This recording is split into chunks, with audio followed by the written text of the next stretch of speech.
Dear students, today we will discuss about marketing strategies of bioresource products, product launching, product evaluation, advertisement and value addition. The bioresource market is largely based on the production and consumption of crops for food, fodder, fibers and residues as well as wood products and meat. The global production of bioresources approximates 14,768 million tons a year, about half of which comprises food crops. The European Union herewith is a large producer with an output of about 1965 million tons of bioresources, accounting for 13% of the global production from a region that constitutes about 7% of the global population. Bioresource market in the European Union are valued at 2,357 billion US dollar a year, with nearly 22 million jobs in the production, processing and sales of bioresources. The total market of bioresources can be divided into a few categories. The lowest price category is bioenergy. The bioenergy market in the European Union bases itself on 390 million tons of biomass, delivering biofuels equivalent to about 123 million tons of oil. This is nearly 63% of global renewable energy consumption, covering about 18% of the global total energy consumption in 2015. All of these data have been sourced from European statistical data. The biofuel market constitutes about 60 billion US dollars, next to a large local use of biomass for energy. Industrial products are smaller by scale but higher in price and more diversified than bioenergy. These cover forestry and wood products as well as agro-industrial products based on starch, sugars, bio-based chemicals and bioplastic, lubricants, solvents, surfactants and other biochemicals. In the European Union, the wooden products cover nearly 500 billion US dollars a year. Agro-industrial ones about 230 billion US dollars and biochemicals about 50 billion US dollars a year. The prices are usually around 1000 US dollars per ton biomass. The largest and most diversified bioresources market is that of the nutrition of people and cattle. It constitutes more than 1000 billion US dollars a year and uses about 1 billion tons of biomass in the European Union. Nearly as large are the diversified markets of high value products of the personal care and medicine. However, the share of bioresources in it remains unknown. Business models. 10 strategies for an innovative business model are identified. Each strategy addresses a particular element of business and contains a few alternative operations. When those strategies are combined, innumerable business models can be identified. The first strategy refers to the profit model. It is about the method of making profits. The method can be based on premium prices, auctions, metering and subscriptions. In bioresources, premium prices are paid for ethical attributes, but grains and commodities are often traded in auctions. The income from sales of biodiesel in the gasoline station is based on metering of the volume of sales. There are also subscriptions to the volume. For example, subscriptions to deliveries of ecological foods are widespread. The second strategy refers to networks. It is about the social relations. The collaborations with stakeholders can be based on open innovations, creating secondary markets with consumers, as well as franchising for brand and quality. In bioresources, the genomics project is an example of open innovations, though many follow-up innovations are licensed. A secondary market is, for instance, the reusing of residual wood for fuel. Restaurant chains are often based on franchisee model, which means the stores are privately owned but jointly supplied and promoted.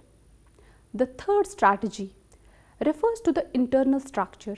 It's about how the firm structure facilitates income generation. The facilitation can be based on incentives, standardization, or knowledge centers that support sales. In bioresources, the incentives are, for instance, the accounts of carbon dioxide storage in forestry as presented by some airlines for compensation of pollution caused by flights. Qualities of commodities are often standardized because this reduces the cost of quality control and transactions. For instance, percent of methane in biogas. The centers of knowledge are usually found on dedicated markets. For example, markets in herbal medicine. The fourth strategy refers to processes within a firm. It's about changes in production which cover lean production, process, standardization, and predicting analysis. In bioresources, lean production can be achieved by the reuse of organic residues because nearly all residues are reusable for a valuable product. The standardization of processes is laborious because the volumes and qualities of bioresources fluctuate with time and space. But genetically homogeneous varieties are pursued. The steering of processes guided by predictive analysis therefore can resolve standardization issues. For example, predicting products of biorefinery based on the characteristics of biomass. The fifth strategy refers to the product. It is about the subject of the sales. Focus on the performance of products encompasses simplification, sustainability, and customization of products. In bioresources, wood pellets are an example of simplification in handling biofuels. Sustainability is encouraged. For instance, in biodegradable plastics, as it reduces pollution in comparison with mineral based plastics. The customization of bioresources is popular when crafts make use of biodiversity. For example, delivery of artistic or artisanal wood products. The sixth strategy refers to the product system. It's about how products are delivered. It can range from product bundling, innovation platforms, extensions of products, product service, combinations to complementary offerings. Products that are bundled are, for example, ecological foods packed as a delivery basket.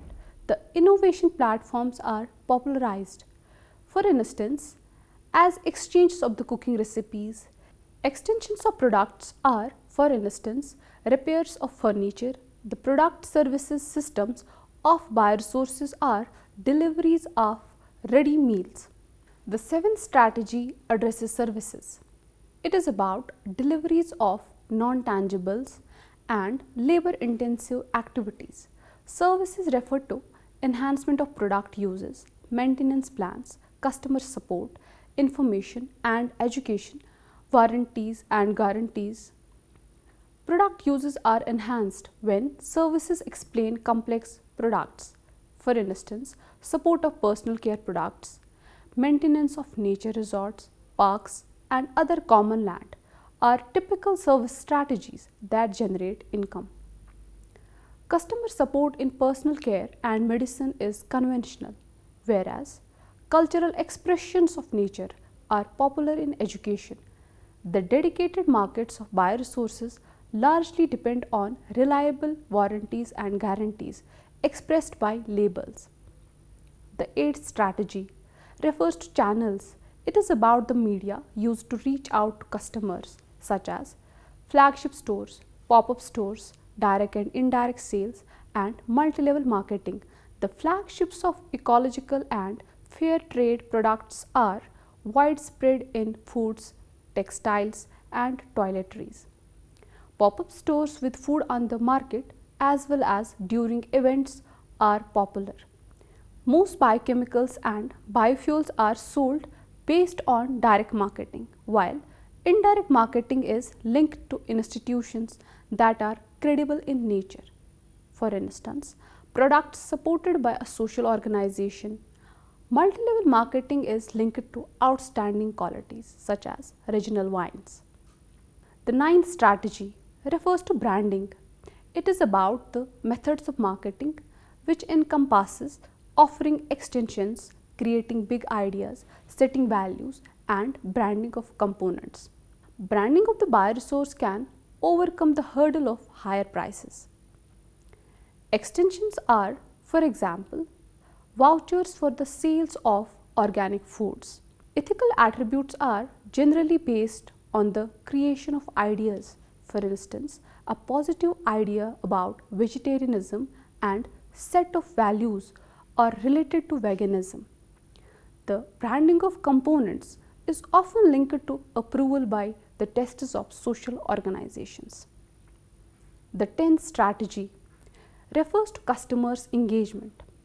It's about involving people through the use of social media, creating simplicity in complex areas, trusted partnerships, packaging of customer experience, and so on.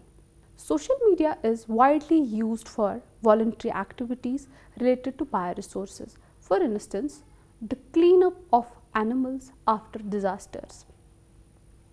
Experts and artists are involved in explaining the damages against nature. Partnerships and trust play an active role in the protection of nature and co-creation of products with ethical attributes. And a customer's experience is enhanced in nature parks. Product launching. A product launch is a company's coordinated effort to bring new or updated products to market. Well-planned and well-performed launch announces a product to the world after building substantial buzz. They also align members of a product team with other departments to ensure the entire business is unified in its approach. Planning a thorough product launch requires investing a great deal of labor and time. However, product-centric companies will find these commitments worth the effort.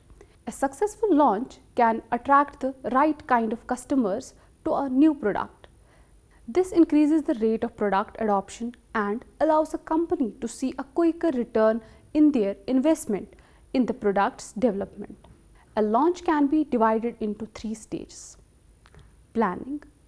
This is the stage where product teams set goals, research their audience and competition, align expectations, and establish the marketing strategy. The launch team also works closely with the product developers to establish a timeline for a launch date and identify key marketable components of the product. Execution. This is the window of the time during which the product is formally released. This includes the actual day of release and the subsequent marketing efforts to maintain buzz throughout the following weeks. During this time, product and marketing data is collected that will eventually help determine the success of the launch. Analysis. Eventually, marketing efforts will wind down as the product transitions from the launch stage into the growth stage of the product life cycle. Product evaluation. It is the process of evaluating the suitability and safety of the product for use by consumers. User experiences, processes, and methods are used along with performance metrics to measure the level of effectiveness, learnability, and ease of use to evaluate the products fully. The results of product evaluation are obtained by analyzing all of the data and addressing any usability problems with the product design. Product evaluation is the constant and thorough analysis of the product's performance. A lot of work goes into product development in areas of research and design. And this work does not come to a halt at product release. there has to be a continuous observation of the product and its reception in the market. A lot of things can go wrong with a new product. As people interact with the product, glitches that were not apparent during design and development will appear. Consequently, there will be the need for modification and eventually the development of a new product. However, product evaluation is not only about looking for what can go wrong. Everyday consumer behavior is evolving and market demand is changing. As innovations come up to address a problem, they create a new problem, expose new needs, or turn out to be ineffective in satisfying the initial demand.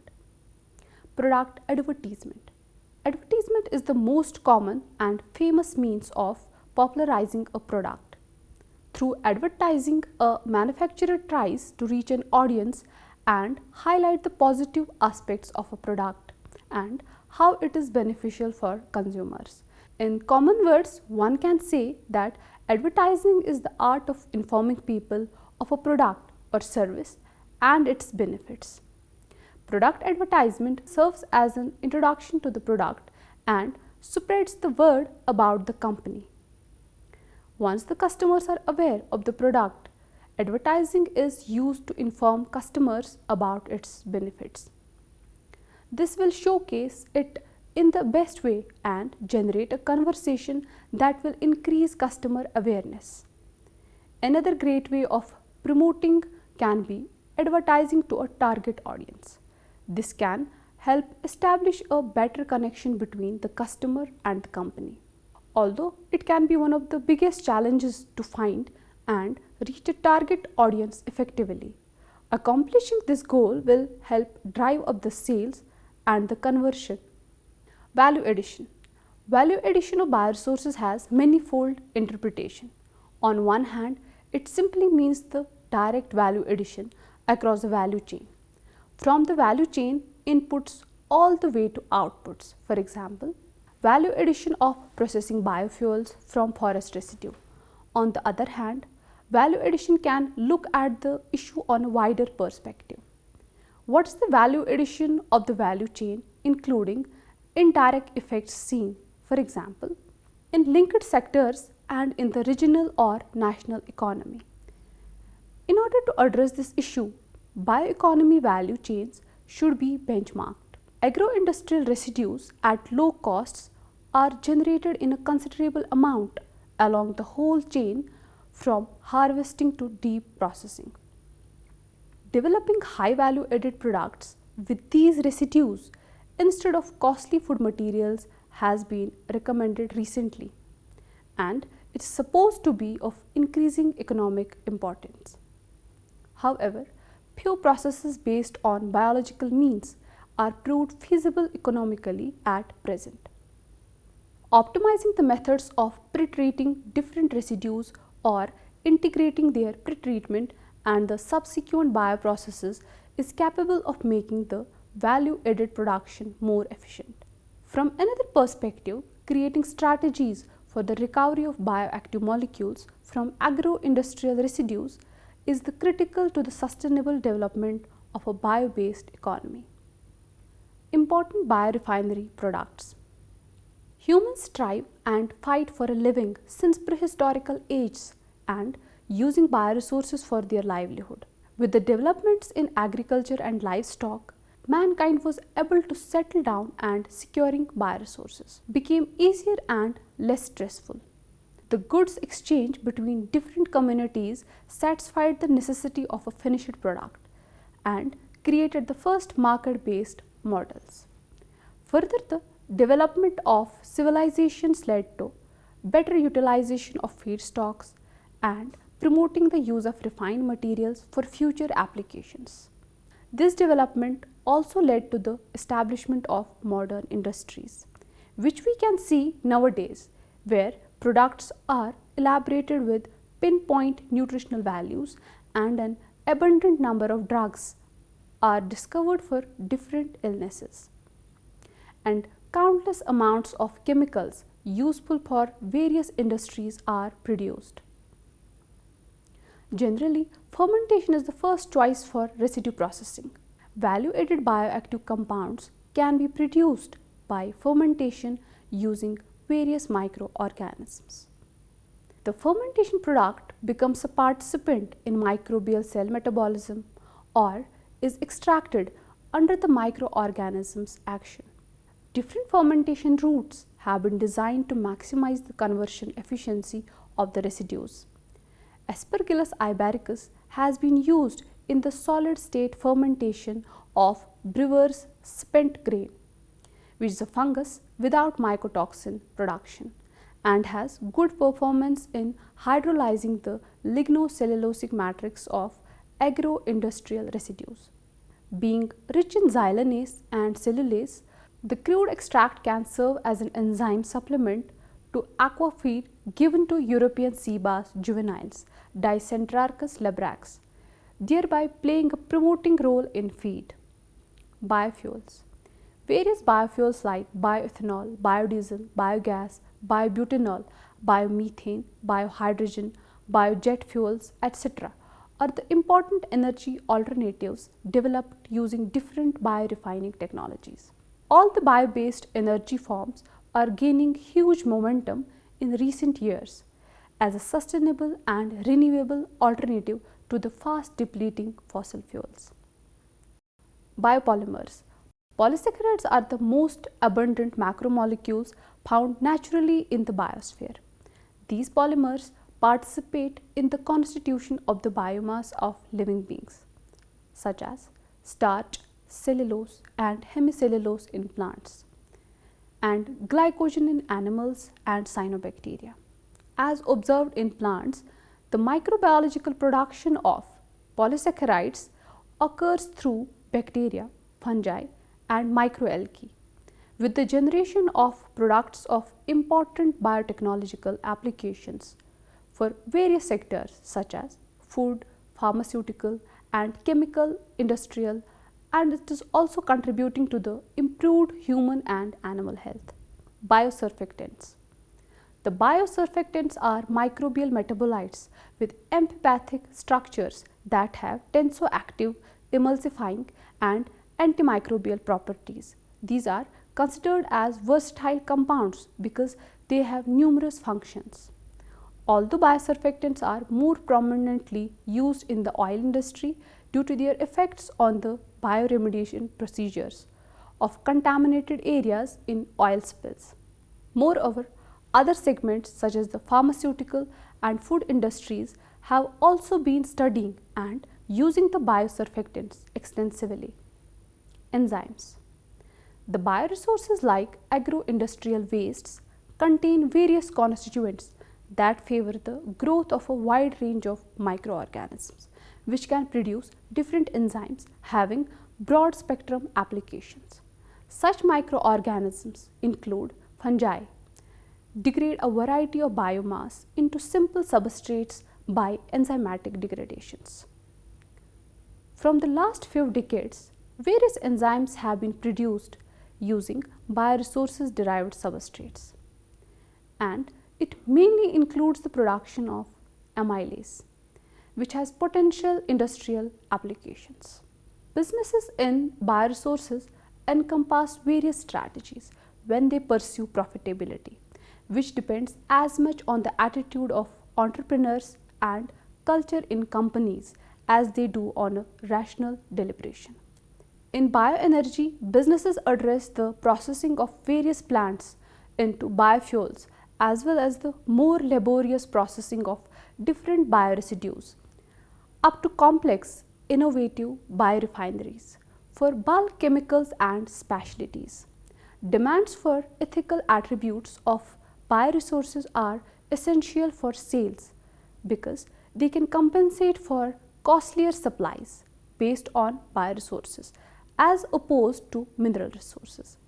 Feasibility of supplies that take into consideration various ethical attributes can be indicated by life cycle costing.